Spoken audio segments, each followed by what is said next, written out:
అబ్బా అలా చూడప్ప స్వామి, ఏ రోజైనా అనంతపురంకి ఇట్లా సముద్రం తీసుకొని రావాలా? నా కొడుకన్నా అనంతపురానికి సముద్రం తీసుకొస్తాడా? 5 మంది తలుచుకుంటే కాదా, పోరాడదాం ఏముంది. నీకేమన్నా మెంటలారా? ఈ నీళ్ళన్నీ తీసుకోవాలంటే ఎంతమంది జనాలు కావాలనుకున్నా? యో ఎట్లన్నా కానీ ఏదో ఒకటి చేయండి భయ్యా. అనంతపురంలో బీచ్ తీసుకొని రావాల్సిందే. ఈ గోవాకు పొద్దాకు రావాలంటే ఇండ్లలో చెప్పుతో కొడతారు. అవునరా నిజమే. అసలు నీకు ఇంతకీ ఈత వచ్చా? చూస్తావా?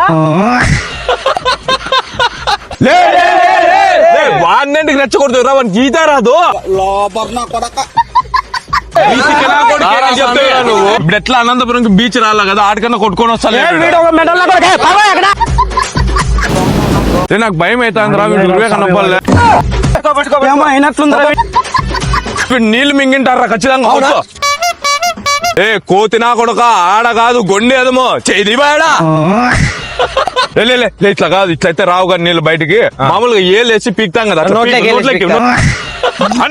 అబ్బా వచ్చా అమ్మయ్యా, బయట పడినాడు. నోట్లే పెడితేనే వచ్చారా వీనికి.